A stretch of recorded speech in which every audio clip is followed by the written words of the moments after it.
Mr. President, great to see you as always. Over 40,000 people from 182 countries. This is the biggest event hosted in Azerbaijan since COP29. What does hosting WOOF 13 mean for Azerbaijan in terms of their international role in shaping the future of sustainable urban development?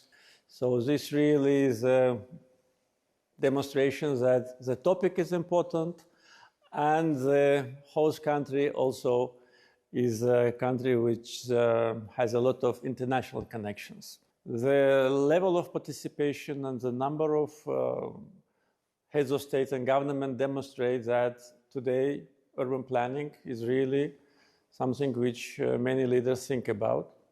And as I said in my remarks, harmony between preservation of historical heritage and architectural heritage and need to modernize the cities should go hand by hand.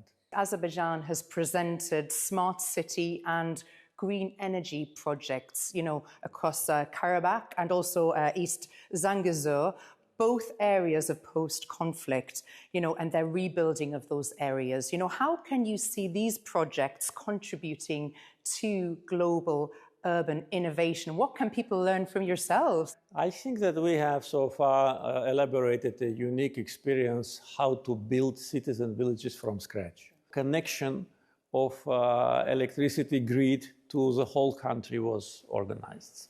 75 kilometers of tunnels, out of which 70 kilometers already commissioned, and 500 bridges, 435 of these bridges already done, railroads, schools, hospitals, so all goes in parallel. And first years of reconstruction, mainly we invested in infrastructure. Now we mainly invest in housing. And the city plans, smart city, smart village concept, plan for every village, all that is being done. So this really, for those countries which suffered the similar problems like we did, that could be a pattern for reconstruction. Now, Azerbaijan has also become a very important contributor to Europe's energy security. How do you see Azerbaijan's role evolving as Europe diversifies there? Yeah, we started our cooperation on energy track with Europe some time ago. Especially, they had a speed-up process after 2020 when we commissioned the Southern Gas Corridor, which today provides natural gas for 16 countries.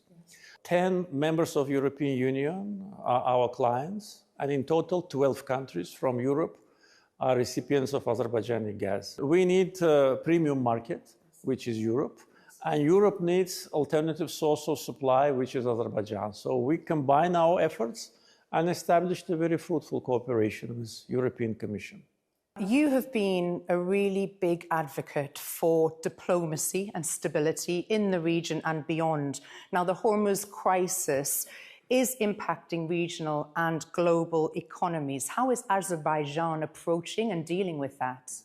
We are not affected by the crisis with respect to the supply chain because our policy of diversification of energy supplies and routes is not a policy of today. As you mentioned, advocate for diplomacy. Without diplomacy, we wouldn't have been able to deliver our resources to the markets because we had to go across the countries to have good relations with neighbors of the neighbors, established a multilateral format of cooperation, create a win-win situation between producers, transitors, consumers, so everyone obeys the rules.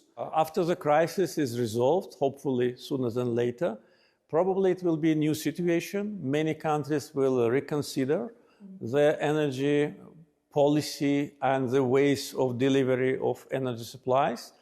And most probably, Azerbaijan's geography and already assets will be needed more than today. Mr. President, always a pleasure to speak to you. Thank you so much for talking to us today, as always.